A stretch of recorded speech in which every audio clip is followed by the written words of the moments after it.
Hey guys, today we're going to be talking about a type of creature in the new Final Fantasy VII Remake.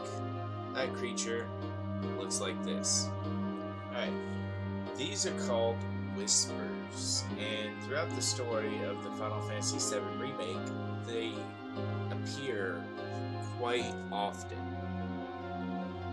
The Whispers appear as shadowy hooded figures, and they weren't in the original Final Fantasy VII. So, in order to break down what exactly they are, I'm going to go ahead and talk about spoilers and whatnot, because I have today a amazing theory that will blow your mind. And I hopefully am the only person who has thought of this.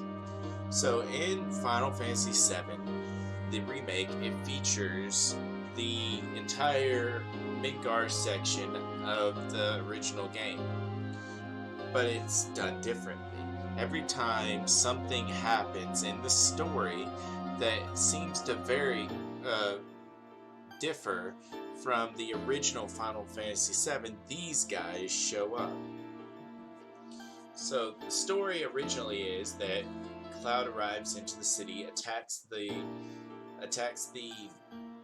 reactor, and then he goes back to town. He talks to Barret. Barret pays him. He sleeps. They get ready for their second job to go to the second reactor. They go to the second reactor. It fails. He then meets Aerith. From there, he finds out a plan that is going to drop a section of Midgar onto the people below. Then he finds out that Aerith is kidnapped when he goes to get the section saved, but he fails. Aerith gets kidnapped, so he heads to Shinra Tower. And from there, he rescues Aerith and escapes Midgar with the rest of the party. And a lot of things happen during that time. And in the remake, a whole lot more things happen. But these creatures seem to show up whenever something varies from the original plan of what was going to happen. For instance, at one point it seemed like Cloud wasn't going to be going on the second reactor mission, and then these guys showed up, put things back on track that guaranteed he'd go on to the reactor mission. And most importantly, when at the end the team goes to the tower, they get captured and taken before the president.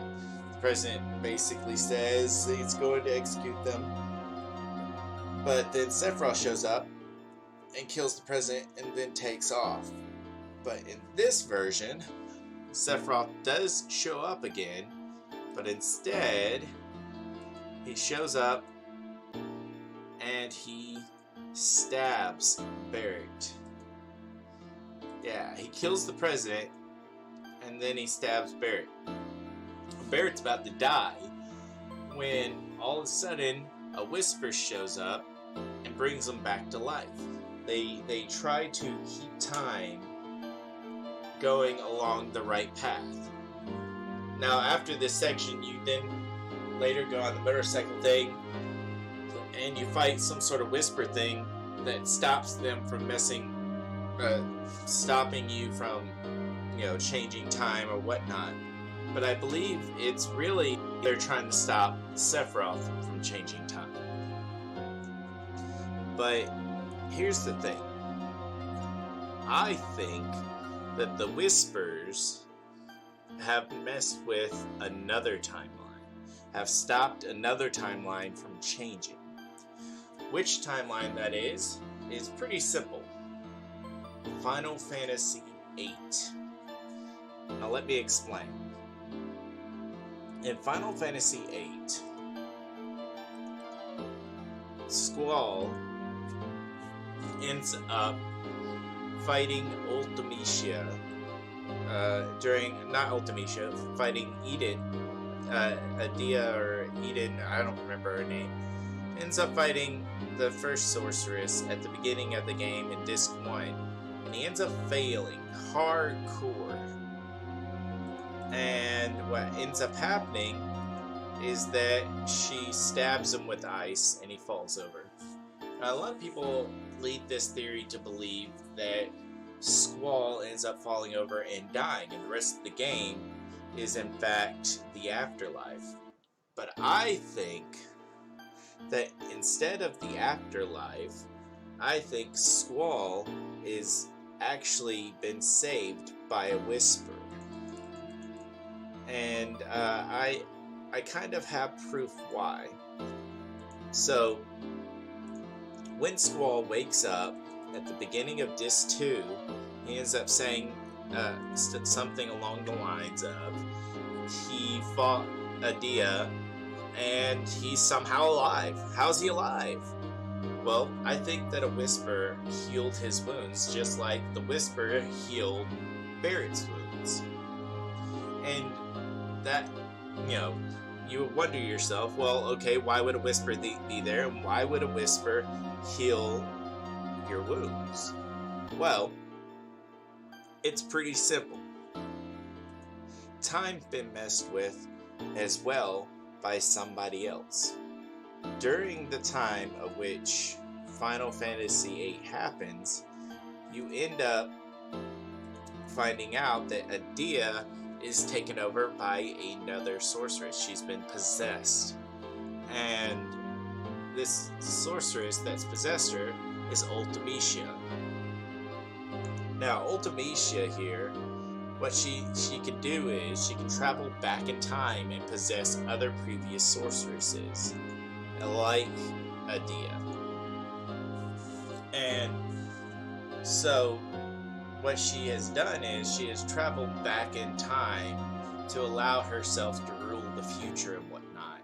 And I think when she went to attack Squall, that was changing Squall's history. Squall was not meant to die there. He was actually meant to live. So when she strikes him with an ice, I guess that's Blizzara, when she strikes him with that, he then lives because a whisper saved him. And another question you would ask is, okay, cool, but weren't the Whispers killed in the FF7 remake? Well, here's the thing. I think that how time works, as according to this goes, is FF7 happened maybe in the past, maybe in the future of Final Fantasy VIII.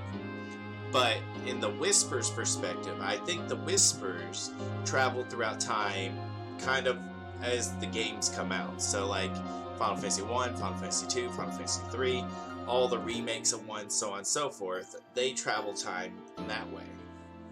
Whereas, kind of like how we see them. They travel time by how the games are released, not necessarily how the actual timeline of a Final Fantasy works. Because, for instance, Final Fantasy 4 is before Final Fantasy 7, and somewhere in between there, I believe Final Fantasy 9 is before Final Fantasy 4. But if we were to go by true timelines, that would mean 9 happened chronologically before Final Fantasy 7. No matter what, period. 9 happened before 7, right? But I think the Whispers see time as kind of how the games have been released or whatnot. Anyway, in which case, that would mean from any other sequels or Final Fantasy games that are ever released in this future, I suppose time wouldn't be able to be messed with or protected by Whispers.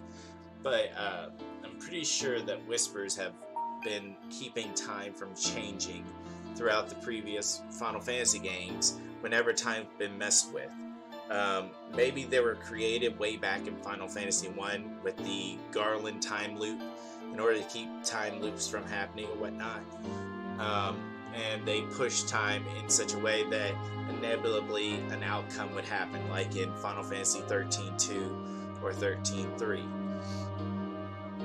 But of course, I'm not 100% sure. This is just theory.